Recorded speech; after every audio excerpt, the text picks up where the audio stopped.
You're about to listen to the Complete Developer Podcast, the podcast by coders, for coders, about all aspects of life as a developer. I'm Will, the curmudgeonly experienced developer. And I'm Beej, the optimistic newbie developer. Complete Developer Podcast is supported by listeners like you.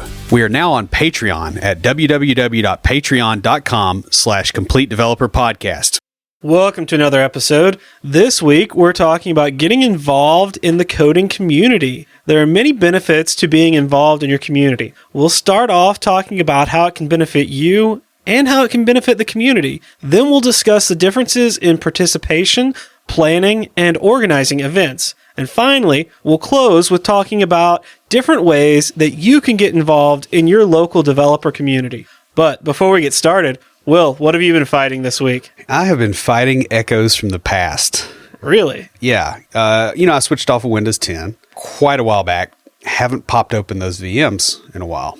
And so I get my little reminder that's like patch day. That was, that I basically have been disregarding every month. And I was like, I probably ought to patch those VMs. That way, if I need them, it's not like 10 hours away by way of Windows Update. Yeah. So, I kick off that VM and load it up on my main development rig, and it spins up, and I start the updates, and I walk and go to the bathroom, and I come back, and my Linux box that it's sitting on is locked up hard. Huh. It won't respond to anything. So I had to pull the plug on my Linux box. Some interaction there caused VMware to hang up or something. I'm not entirely sure what the deal is, but it took the host down. Wow. And then, of course, after it reboots, I'm like, okay, I got to see if this is Windows 10 doing this. Like, well, what?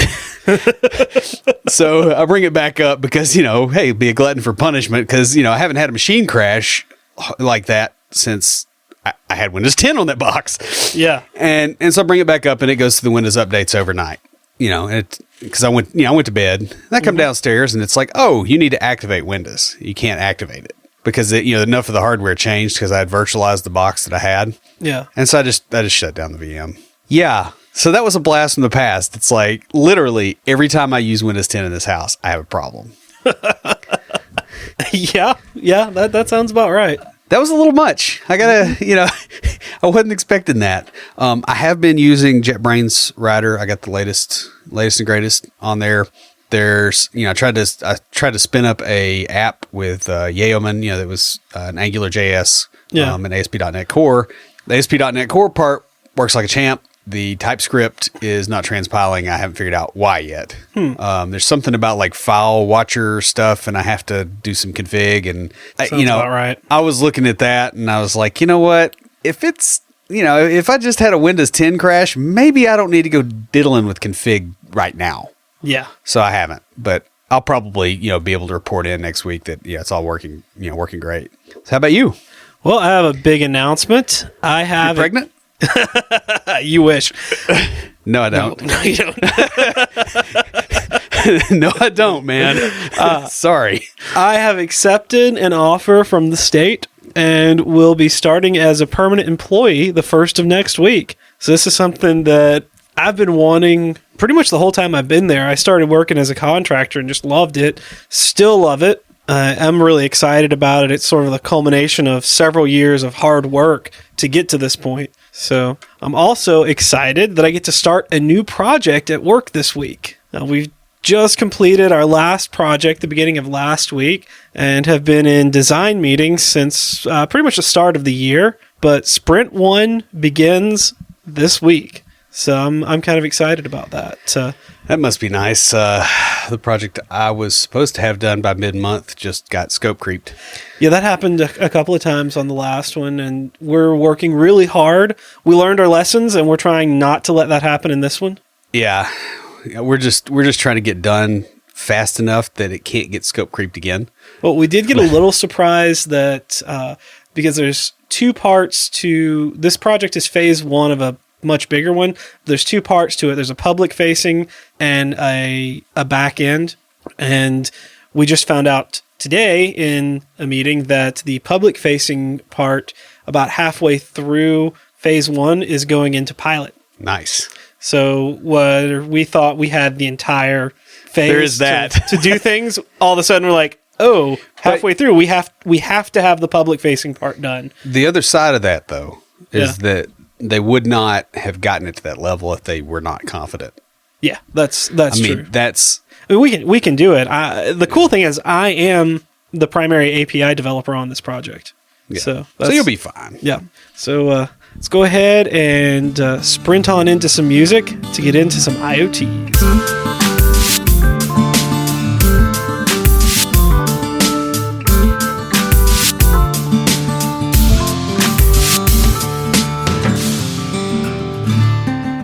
This week for IoTs, I have something for the astronomy nerd in all of us. This is an IoT-based radio telescope. Now, radio astronomy is a subfield of astronomy that studies objects in space using radio frequencies. It uses antennas to receive radio waves from the objects and then transfers that to a radio telescope. And these telescopes can be set up solo or in an array by a technique called radio interferometry. Using this, the power of the telescope is set by the distance between receivers and not the size of the receiver. The purpose of this project is to create an array and then control it with a smartphone via internet accessibility. And it's a really cool idea, though, to be honest, the tutorial looks a bit unpolished. And there was kind of a lot of questioning comments on it, but I thought it was a really neat idea, so I'd share it with y'all.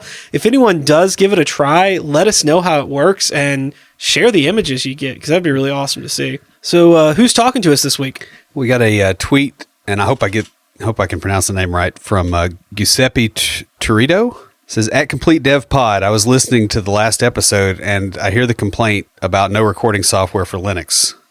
Check out ardor.org. Which we did it's been a few weeks. I think we had a little bit of difficulty like trying to prove that it was going to do what we needed to do. Well, we looked into it, and the trial didn't let us record a full episode because it only allowed 10 minutes. Yeah. Well, honestly, the thing is we couldn't really load test it and go, hey, is this thing going to let us get into an episode, and how's it going to handle massive amounts of audio? And yeah, we just couldn't make sure that it was what we needed, that I could get in and edit a full episode with it, and I just didn't want to pay for a product that I may not use. Yeah, even though I think it's like $1 a month, it's sort of the principle of the thing. Yeah, it is the principle of the thing. Well, hey, which we may come back around to it in a few months anyway. It's just we kind of are loaded up on stuff to do at the moment, and Reaper apparently works under Wine. It does, yeah. And we want to kind of smoke test that because then we don't have to change workflow. Exactly, which would be a lot easier on That's everyone. The last app holding you on Windows, isn't it? It is. But thanks so much for the comment. Send us a DM with your address because we've got a Complete Developer water bottle just for you. And guys, if you'd like your very own Complete Developer podcast water bottle, leave us a review on iTunes or comment on the website or any of our social media. We post all of our episodes to Facebook, Twitter, LinkedIn, and Google+. And we're now also on Path and Tumblr. I want to take a moment to remind y'all that our friend Bethany Adams has released her second book. And so to celebrate, we're running another contest where we'll be giving away an autographed copy of one of her books. It'll be the winner's choice. We'll be announcing the winners the first episode in May. And to enter, leave us a review in iTunes. We love seeing those 5 stars. To start this episode out, I have a quote from Mike Griffith that states, as a group, we programmers have a tendency to be a bit introverted. So when we try to solve problems like teaching people to code, we build a piece of software for it. Now, Will and I have gone from occasional attendance at various meetups to planning and then organizing in our local community. Yeah, and then, I actually went to a meetup last week. It was an AngularJS meetup, and it'd been the first one in a pretty good long while that I wasn't running, and I was completely lost. I just like sat there, and I'm like, what am I supposed to do? Because I got there like an hour early. Oh, yeah. I mean, it was like, wow, I completely broken approaches to this whole thing now. And I completely threw you off, too, because I was supposed to be at that meetup, and then there were 2 wrecks on the interstate, and I eventually just turned off and headed home. I still didn't get home until after the meetup was over. Throughout this episode, we will share some of our experiences while we discuss how and why you too should step away from the monitor and get involved. Starting off, let's talk about the benefits to you, or why you should get involved in the local coding community. Yeah, and I think networking is probably the most obvious. You meet a lot of other developers, and you can actually start looking for job opportunities too, although I would caution you not to show up hungry. Yeah. If that makes sense. Like, don't show up like the recent graduates from a certain coding school because they're told to go with business cards, and you can tell when they have a graduating class because you get a bunch of new people coming to your event and they all want to give you their business card. Yeah, and it's like, dude, I don't have any jobs available. Like, I guess the way to think about a coding meetup like this is sort of it's like a bar. Like, you go there and you meet people and you have fun, then you're fine. If you're going there with an objective, you're gonna meet a recruiter. And it's sort of like last call. Yeah. You know what? I don't know of a better way to, you don't want to show up hungry. So like start going before you're looking for a job. And that way, when you are looking for something, that makes things easier versus. Well, yeah, at that point, and we've discussed this in other episodes, but at that point, you're not coming there because you're looking for a job. You're coming there to talk to the people that you know, that you've become friends with, you've developed that relationship with. Yeah. And saying, hey, I'm looking, that's when they go, oh, yeah, by the way. But if you come in and you're somebody they don't know. Yeah, well, I mean, it has a lot to do with your negotiating position as well, right? Because like if you come in and you're looking for something, like your position is known, like that kills your leverage too. So don't do that. Like show up before you need a job, meet other people, interact with other people, and then you're in a better place when you do need a job. Yeah, exactly. Also, it helps you to become a better developer. There's lots of educational meetups with speakers and classes out there. You can even learn by teaching. I know that's what Will and I have done a lot. Yeah, boy, we learned. Yeah. Like that Angular meetup I went to. I knew some Angular stuff, but this was a thing that allowed me to ask questions and have a group of people that knew more than me. That really clarified a lot of stuff for me. So like now when I run the Yeoman generator and I actually look at what it dumps out, it's not a tangled morass of nightmare, which is how it felt the first time I opened it up. I'm like, I'm not ever going to be able to do anything with this. I can't figure out what all these files are. Okay, that makes sense. Like I didn't know Webpack was capable of running as a server, or you could do it. Oh, you didn't know that? No. Oh, okay. Why would I know that? And the neat thing is the guy that was presenting, I turned him on to, was it Augur? Yeah, which is a weird name for a tool when you know about like Roman habits around battles. But anyway, I told him about that, or I was like, hey, I know there's a tool for this. And he didn't know, but a couple of the guys in the back did. So they pointed it out, and he was able to take that back to work. Well, he was at work. It's very, very good for becoming a better developer from all sides. Yeah. You also can gain experience through volunteering. There's a lot of organizations out there that have volunteer hackathons. Yes. Where you come in and you work in a group to build something like for a nonprofit organization and things like that. Things that they can't afford to go out and hire developers to do. But you can come in as a very junior person, get on a team with some more senior people, and actually make a contribution to that. Yeah. Well, and if you've already kind of built rapport with those people, that project is a lot easier. That's true. That's when that happens, like you don't want to get you don't want to get thrown into a hackathon and sit down with 4 people you don't know. Well, you don't, but yeah, fun to me. Yeah, it sounds okay, but another thing I find that helps a lot is that helps you get used to social interactions. I know a lot of us are fairly introverted, and a lot of developers are just flat out shy. And it's interesting that seems to be a fairly safe place for people to start coming out of their shell. Well, yeah, they're around fellow developers, people which is them with a lot of similar interests. Well, the other thing too is like the crowd that's around you, the stuff that you're interested in is actually valuable to them. Yeah. So like you get the feedback quickly that you're bringing something intrinsically valuable to the table. And that helps boost self-confidence. And so it's really weird because I can remember several developers. In fact, we've had some in developer launchpads, back when it was Code Newbie, that were really, really shy. And now they talk at meetups. They do. And sometimes they talk more than us, which is great. But it's what's fun is when I go to some of the other meetups and I run into people that come to ours. Yeah. And they come up and want to talk to me.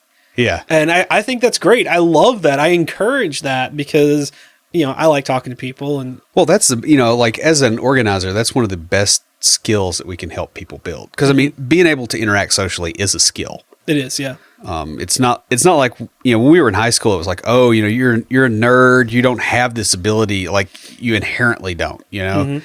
And that's not the way it is. It's like, no, you practice a little bit and all of a sudden you can deal with people and it's not really all that bad. Yeah. Never really had that problem. I've always been the outgoing extrovert.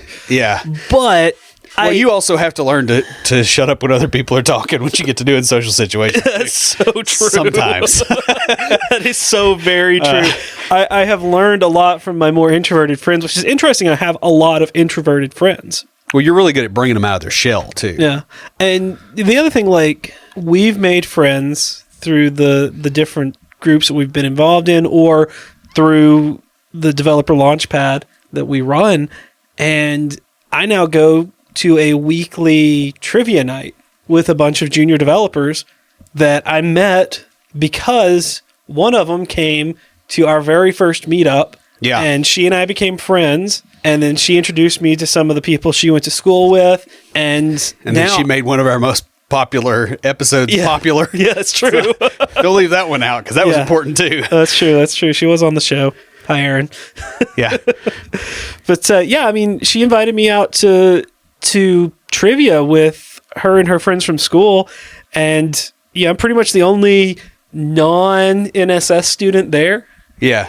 Because it's an NSS thing, but they don't care. And these guys are friends. If I run into them at another meetup, I'm going to go sit and talk to them. Ask them how it's going, stuff like that, because I enjoy hanging out with them. Finally, it can also help increase your health. Yeah, especially the mental health. Yeah, definitely reduces stress. And I know for some people, they may think, oh, going out and being social is stressful. And then you're going to the wrong meetups because you can go to the right ones and they have pizza and beer. Well, yeah, there is that. So did I tell you what happened at the last .NET user group meeting? They didn't have beer? Oh, no, they had beer. Oh, they did? Okay. Yeah. That's good. So I go in, and ever since they've moved to the new place, they've had more of your traditional, like, Bud Light, Coors Light, kind of the beers I don't like. And I was talking to a group of people, and I was like, I remember back when they were at their old location, they used to have really good beer. They're like, oh, like what? I was like, well, like Yingling's one of my favorites. And the event was getting started. I went and sat down, and one of the guys I was talking to comes up behind me and just puts a Yingling in front of me. And I'm like, look up. He's like, you had to kind of dig for them, but they're at the bottom. Nice. Yeah, which, I mean, talking about beer drinking, that really doesn't necessarily increase your health, but no, it is good to get out and to deal with other people that kind of understand your place in the world. Yeah, and it's in a non-work situation. It's nice to meet other people who are going through similar situations to you. Like you can talk about some of the frustrations that you have, and they're like, oh yeah, let me tell you about the time that this happened or that, or let me tell you about this stupid thing I did. Yeah. And I'll say one thing that helped me when I first started, I blew up the test server. Isn't that what everybody wants to do, though? Yeah, well. Because if it never gets past test, there's no bugs. Yeah, that's true. But, and I felt really bad because it was a stupid mistake that I made. And our lead front-end developer and one of the other front-end developers took me out to lunch that day and told me about all the really stupid stuff they'd done. Yeah. And just commiserating, like, they knew I would never do that again, just by the way that I felt, but just commiserating made me feel better, and hearing that I wasn't the only one that had done something stupid. Yeah. Well, and the other thing too is like when you do get a big win or you do something really cool, like you got people to share it with that are not coworkers. You can go, hey, look at this. Yeah. And when you're talking to normals, you really can't, because they're like, I don't understand why that's neat.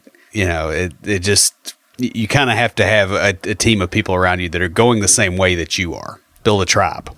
And that's it's sort of like that's our baseline of human mental health, is to have a tribal group, essentially. Exactly. I mean, that fosters empathy and self-efficiency when you have that tribe. So moving on to the next, participating in the community benefits others as well. And this is the what impact could I have question. And to start off, it promotes growth of the field of programming.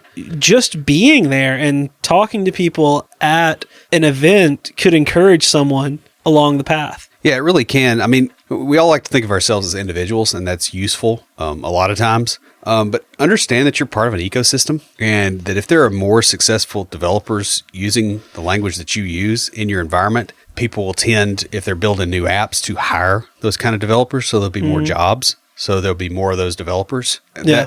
That's a big thing that we're doing with our stuff, is we want there to be better developers, because if we can get people on the right path starting out, it's easier for everybody. Oh, yeah. And one of the big things is, and this goes back to benefiting to you and to others, is learning from mistakes others have made.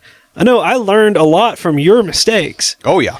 Because you would tell me about, like, oh, don't do it this way, and this is why, because I did. Yeah. It's like, here's how I face planted today. Yeah. And try not to trip. Yeah. So I have learned a lot just from that, but also talking to other people at different groups, or especially the ones that we run, they tell me about different things that's going on. And I'm like, oh, well, let me tell you about this. Yeah. The other thing that's really handy with the impact here is that it sort of saves resources. If you're kind of helping people along when they get stuck, they don't necessarily have to go to a class to figure some stuff out. And so a lot of your autodidactic coders, yeah, when they do get stuck, if they have somebody that they can kind of lean on a little bit, that makes it way cheaper for them to enter the field. Student loan debt is no joke. Usually people, when they're trying to switch careers into something like software development, one of the big draws is the amount of money. And the reason that is a big draw is because they probably don't have a lot of money right now. Yeah. And so you can really make a pretty significant, outsized impact on somebody's life doing this. Also, when you volunteer your time and your ability, it can allow for other resources to be used for improvements. So if you volunteer your skill to a nonprofit, not only are you gaining the experience and getting something that you can put in your portfolio on your resume, but you're also helping that organization so that they don't have to spend the money on hiring developers that they can go out and spend on whatever charity it is that they do. Yeah, I mean, it scales up, right? From the individual to all the way to the organizational level. Mm-hmm. And you notice both sides benefit. Exactly. I mean, that's really the biggest thing we need to drill home in this episode is, you're not giving something. You're participating in an ecosystem that nourishes you both. Yeah, exactly. It's kind of the pay it forward idea.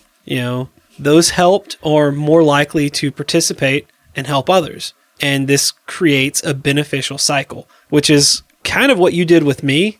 Yeah.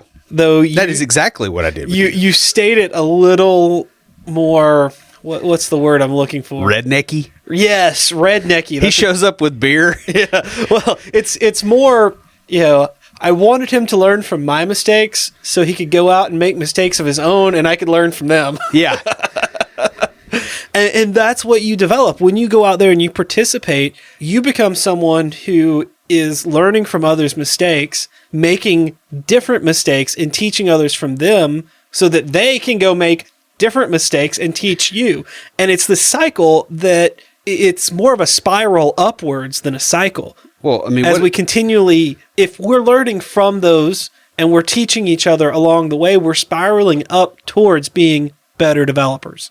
Well, I mean, what is civilization really? It's a feedback loop of making better mistakes. Yeah, that's true. Right. Because, I mean, as nasty as the world seems to a lot of people right now, compared to, I don't know, the high Middle Ages, it's a cakewalk. Yeah.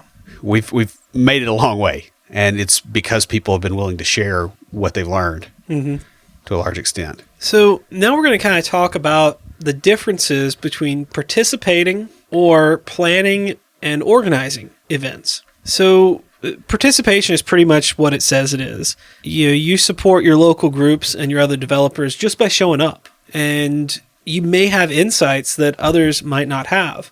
For example, I have experience in sales, psychology, and medicine. And Will comes to the table with experience in small business, martial arts. Being a senior developer, having done other things other than development, like understanding how like people on farms interact with the world versus, how a lot of the city dwellers don't really get some things. Mm-hmm. And I think it's really helpful for them sometimes when they ask a question, you can explain it. Because a lot of times you're building apps and it's like, oh, well, this is really cool. And it's like, okay, well, yeah, but if you got somebody that lives on the end of the power line out in the middle of the sticks somewhere, like their use of your app is very, very different than the person in the city. And their worldview can kind of be a little shocking because they tend to, it's longer cycles, longer feedback loops because everything's slow. And, that's one thing that I think I bring to the table that a lot of people don't get at these meetups. One guy that we recently met at Developer Launchpad, actually I met him at the .NET user group, and then he came to Dev Launchpad. He has a lot of experience in retail sales. Yeah. Which I don't have that much retail sales. Mine is more business to business. But if you're working on a retail sales app, there's the guy to talk to. Yeah. See, he's done it for years.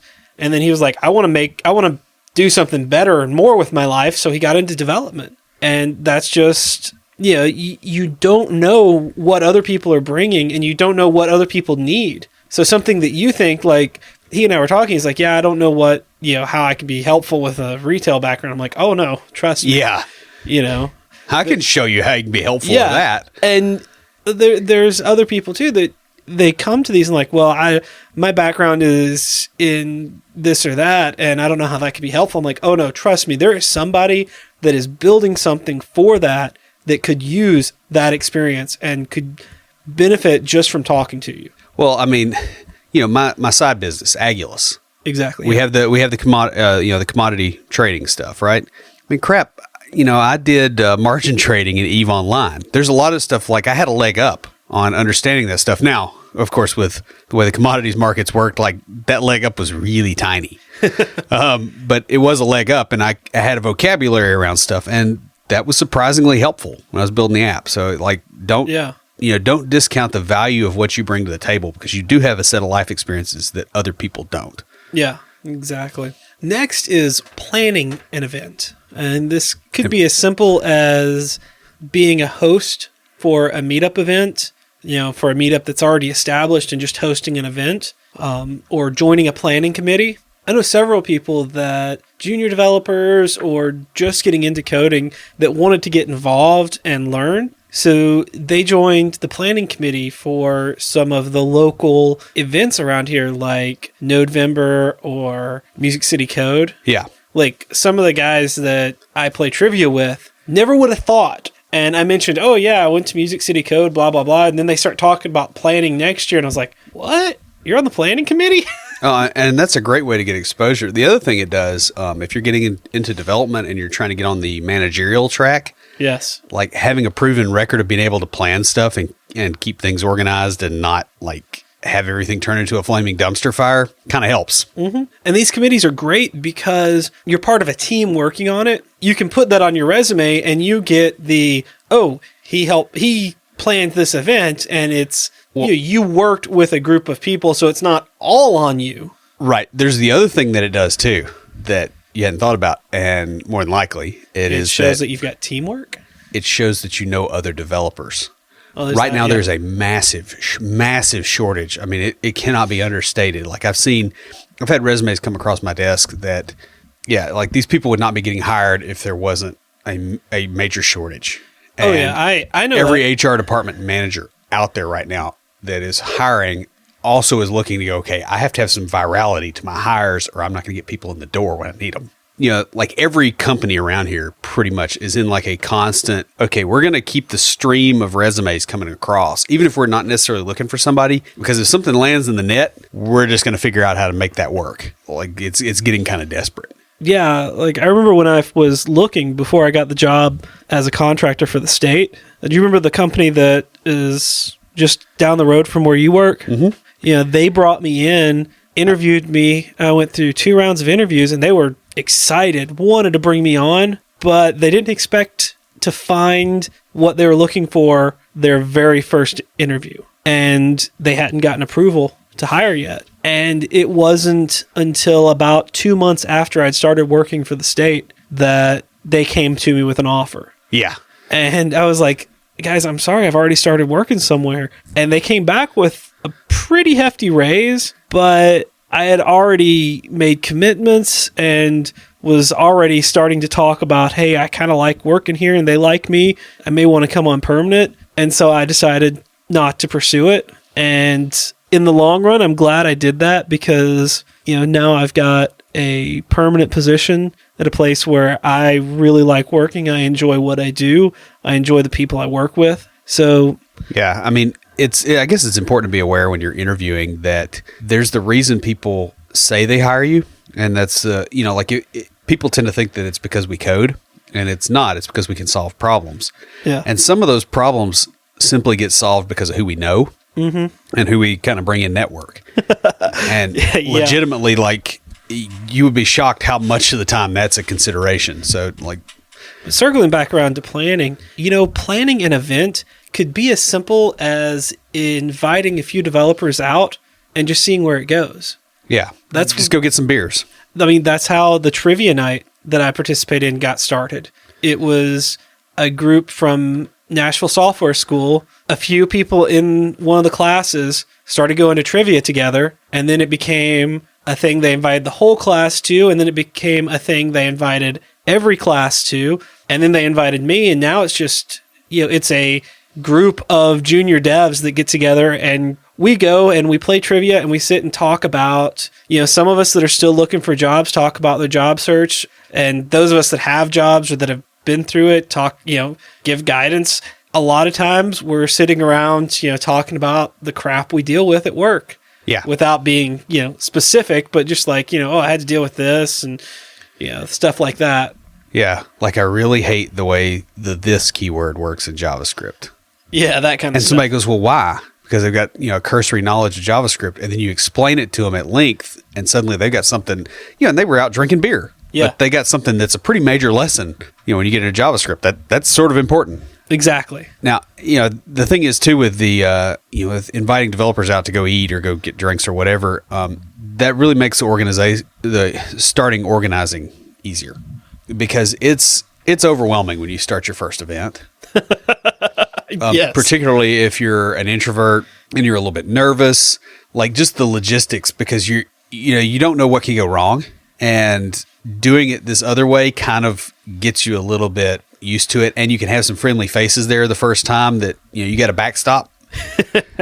I remember the first event that we organized because we did it at a Mexican restaurant where I knew the entire staff. Yeah, too. we did it at a place you were very comfortable because you were going to be the one setting things up there, and I was going out and bringing Saran, who was the organizer of the larger group we had joined, Code Newbie, for those of you that recently started listening. But I went and picked her up at the airport and acted as host for her while Will planned the event at the location. And so when we showed up, people were already there. We were seated. They had already gotten a sign-in going around. Well, and it's a place I've eaten about once a week for 7 years. Yeah, I mean, I know a good portion of the staff just because I go there with you, maybe once or twice a month. Yeah.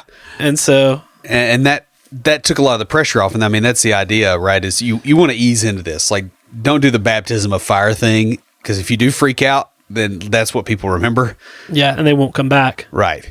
Because I've been to some of those kind of meetups. Mm-hmm. Now, the other thing we did was when we first started, we joined a larger organization. And I would suggest doing that if possible. Yeah. Because they already had some structure, and they had people who had already done it who were able to give advice and be like, hey, this worked, this didn't, kind of stuff. Yeah, never miss out on the opportunity to mooch off of somebody else's infrastructure. Yeah, exactly. You're not really a good developer till you start doing that as a habit. And as those of you that have been listening for a while know, we ended up breaking off on our own. And sometimes this is necessary. The direction the Code Newbie organization was going was not where we wanted to take our group. Yeah, because they kind of wanted to do mini seminars. Well, actually, I don't even like that term. the more I think about it, the more I realize they were treating it like a user group. Yeah. Think about all the user groups. They have food, they have speakers. They were turning it into a user group, which may be what a lot of the other places needed. Right. But, we're kind of slacker hillbilly hackers. Yeah. And that doesn't really mesh with us very much. Well, the other thing too is it's what set us apart. Like during all of this, I talked to a lot of our regulars, people who had been coming for a while or had come to several events. And what I heard from them was what they liked was that we did things differently. And so we decided, hey, we're just going to stick with what we know works, which interestingly enough is the reason we were interested in their organization to begin with, is because it was different from everybody else. Yeah, it works with our mindset. I think that's why we had the success we did while we were in the organization as well, is that it just sort of meshed with us. And it's like, oh yeah, this is how we're going to do it. It meshed with us. It meshed with our community and what they were looking for. Because I think had we been in a different community, like had we been in Atlanta or had we been in Dallas or some other place, it may not have worked. Yeah. But it worked for us. And so we stuck with it. And that leads us into our final point, which is ways to get involved, or how do I get started? And since we've been talking about Code Newbie, I want to talk about the Code Newbie community. Yeah, because, as far as groups of people I've interacted with, they've got a pretty good on-ramp.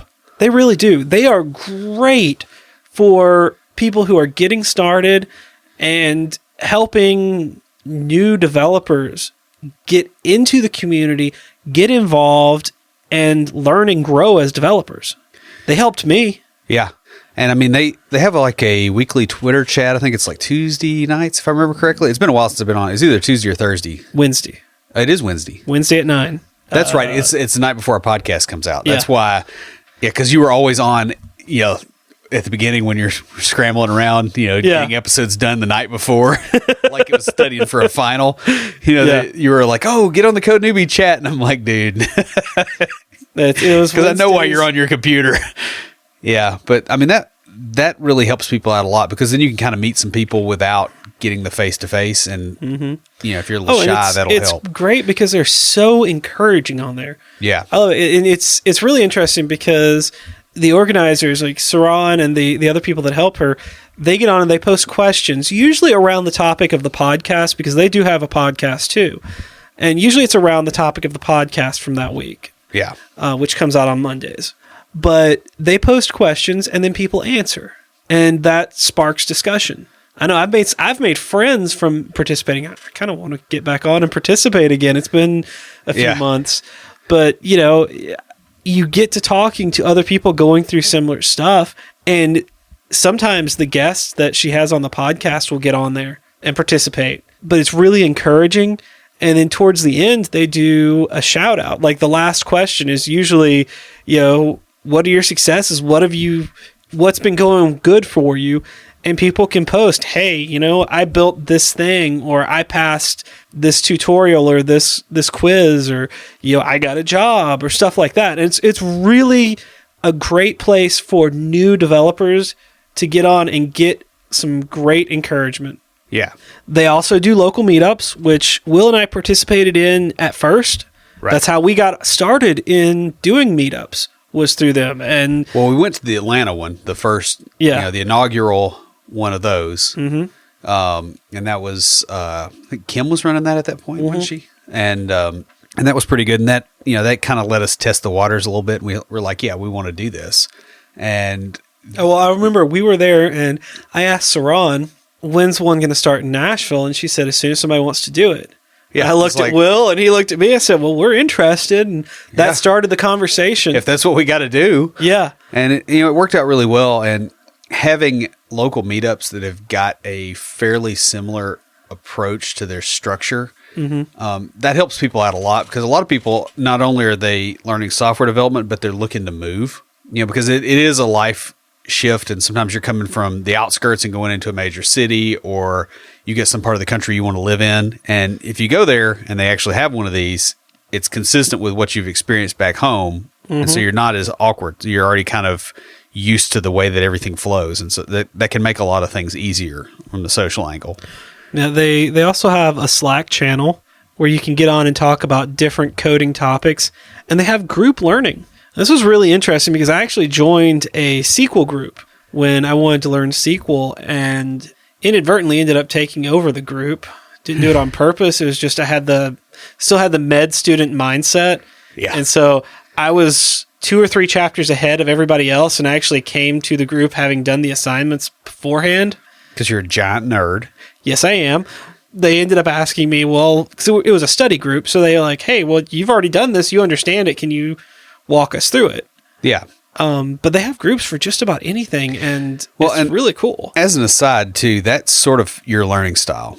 Like, you're not very good as a follower. Like, you do a lot better when you, like, blaze the trail and you go, okay, now let me learn from somebody that can tell me where I'm screwed up. Yeah, that is so true. Just like hand feeding you stuff, like that was pretty clear early on in the apprenticeship. That's like, this is not going to work as a learning approach for him. No, that's very true.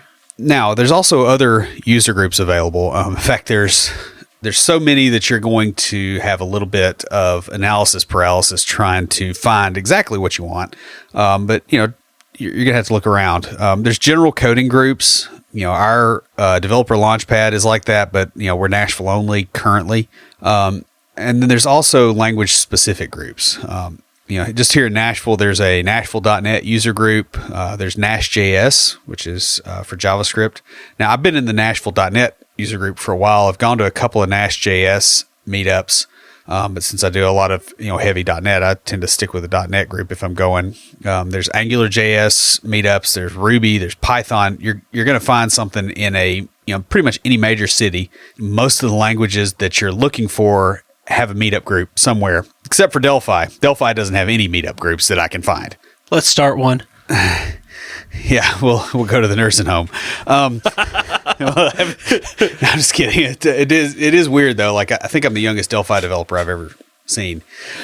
Still jealous because I really enjoyed cool. Pascal. Yeah, it really, like, it's a very underrated language. But you can usually find a meetup group for just about anything, and you can find a group that's specific to a particular level usually too.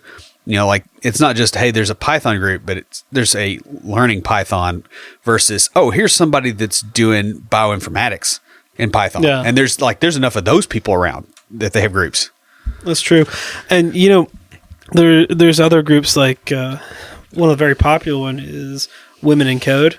I've actually been invited to a few of their meetups. So you're doing the bearded lady thing now? Oh, yeah. No, actually, there's quite a few guys that go, apparently. There's also community coding groups and hackathons, like group learnings events where people get together and work on a project as a group, or break up into smaller teams and work on a project. Or we mentioned earlier, volunteer coding events. There's quite a few hackathons where they'll get together and form teams, and then each team will get a project from a different charity to build something for them, like a website or some type of functionality that they need. And this is really great for practice working on a team. And it helps you just be a better developer to work with a group of people. You're able to work with people who have more experience than you, and maybe even some who have less. I know we do a community coding event every month with Developer Launchpad. And for the most part, it's just kind of a monthly challenge. But we have people that show up who have never coded before in their lives. Yeah. And what we try to do is we try to take the people who have a little bit more experience and pair them up, because it helps them learn by teaching. Because the people who have never coded, they may ask questions that the people with a little bit of experience were like, I never thought about it that way. Yeah. Well, I mean, we had one guy show up that was an Excel guy. Yeah. Like, constant Excel stuff. Mm-hmm. And, had no confidence really in his ability to jump into this stuff. And I think he got his head around it. I bet he's doing VBA and stuff now. Cause like the dude, I mean, he could just start slinging formulas and you're like, whoa, man, Yeah. you know, you ought to write an ad in or something. Or the guy that we had the month that you weren't there, he solved a problem in a way that like everybody looked at it and went, "That's never would have thought to solve it that way. It's not bad. It's just it's like a completely Weird. different way of Yeah. thinking." I remember when that happened. I was like, man, I wish I'd been there. Yeah, it was awesome. Like he had the whole group standing around while he was explaining what he'd done, and He was a junior developer. he was new. He was still in school. Yeah. And it was just like, he was amazed. And we're all like, we wouldn't have thought to do it that way. We'd have done it a different way. And it's just, yeah, that's why I told him, I'm like, don't be embarrassed by it. You didn't do it wrong. You did it right. Yeah. It's just the reason I love this is because I get to learn from other people. You know, and another thing too is there's, you know, school programs. You know, so if you're getting in with, you know, groups like Nashville Software School, who, you know, I've been really impressed with here locally, you know, and also your local universities usually have all kinds of stuff going on. You know, there's career days there. Well, I was thinking more career days for like high school and junior high. Yeah. I mean, you know, not everyone's going to be interested in coding. Right. I'm talking about, this is more like volunteer stuff is what I was getting at with this point was the goal is to go out and reach the kids that are going to be interested. I know in my high school, we had computer programming classes. I took 3 years of it because I happened to fall in my senior year is the year they switched the classes they were teaching. So I got the old stuff, the QBasic and Pascal, and then they switched to VB and C++. And my friends and I chose to go with the C++. Well, you know, a lot of those career days things. I mean, I've seen, you know, career stuff at local universities and stuff too. And I think that may be a little bit easier for a lot of people than high school stuff. Because I know a lot of us have got a little bit of prejudice against high schoolers because we remember how, you know, we were complete jerks in high school. Well, see, I was thinking more, like, when I'm talking about this, I'm thinking more like what you and I were looking at doing with the rural schools. Yeah. This is something that long-term plan that Will and I want to do is I grew up kind of in suburbia. Yeah. Not kinda. You were. Yeah. Just outside of Nashville. You know, a lot of my family lived out in the sticks. Will grew up out in, you know, Nowheresville. Yeah. Well, I mean, the closest town was 4 or 5 miles away, you know, as the crow flies. And of course, you're not a crow. And you got a lot of hills around there. Yeah, and the town didn't have a stoplight until after I was in college. You know, we were at the end of the power line, so like if the power went out when there was a snowstorm, we were the last ones to get it back. I grew up around a lot of kids that really, really were disadvantaged, and it wasn't just they're poor. It's they're poor and they're isolated. And yeah, it's so. I mean, there's a lot of urban or inner city programs. Yeah, and I mean those people need help too, but they're kind of closer to the help. Yeah, and there's a lot of programs for them because it's easier to reach more doing that. And nothing against them because that is an area that needs it. But one thing that Will and I have thought about is, you know, especially looking into IoT stuff, and some of my dad's really good friends are farmers. When they started, their tractor broke down, they could just go fix it. Yeah, now they can't. Yeah. And you know, and you also have things like irrigation systems and all the timers that go in, all that stuff. You know, like my dad has got greenhouses and he wired up his own timers and has it where it sprays the mists at different times and all, and he can adjust it. Yeah. And, you know, getting somebody to the point where they can rig something like that, you know, that's pretty huge. No, and so one thing we've thought about doing is, I don't know, rednecks in tech or something like that. But yeah, I don't know what I would call it, but you know, if you do something like that, you can reach a lot of people, and you can really make an impact on people. Yeah, I mean, you can change somebody's life. Yeah, like that's a really valuable thing. Like once you realize you've done that, you know, that's something you carry with you. And well, I know had I not had programming in high school, I probably never would have thought about doing it later in life. Right. So, you know, leading a group isn't for everyone. Will and I have both seen friends start groups only to learn through experience that leadership just isn't for them. However, anyone can participate, and enjoy the rewards of getting out and helping others and helping themselves through that. So I just want to encourage everyone to step away from the monitor and get out there and participate in your community. Before we close everything out, Will, what do you have for us this week for Tricks of the Trade? I don't have a trick. I have a rant. And it's a word that I keep hearing. And I'm starting to have a bad reaction to this word because I hear it from all the wonks in Silicon Valley and they think this is great. And that word is disrupt. We're going to disrupt, medical care. We're going to disrupt patient billing. We're going to disrupt whatever. And I really don't like the connotations of this. I know that it's cocky, 25-year-old guys that have gotten, venture capital funding and all this stuff. But think about the words that you're using. Telling people that, okay, I'm going to disrupt your life, basically, right? If you're in one of these industries that these people have targeted, that's not really a friendly way to put that. And you're really not going to disrupt it. You could use a different word. You could say, we're going to improve it. And then everybody's all for it because everybody's job sucks. Well, not mine. I like mine, but if you're doing manual labor or you're doing something that's got a lot of tedious work, somebody telling you that they're going to disrupt it. In other words, you're going to not have a career and your family's going to be out on the street and you're going to be trying to figure out something else to do. That's a really hostile phrase to be using. Whereas if you go, hey, we want to improve it and we want to improve the outcomes, you're saying the same thing, but you're not saying it in a hostile way. And I'm just getting to the point with a lot of these Silicon Valley types that I'm really running out of patience for it because I think they have a very oppositional way of looking at the world. I don't know. Of course, Beach is in here in the room right now. So are you reading the same thing in the tech press?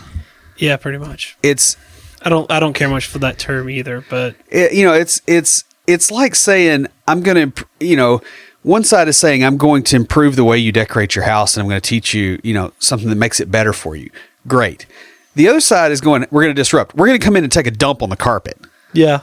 We all watch The Big Lebowski, right? We know what happens. That rug really pulled the room together. Right? Yeah.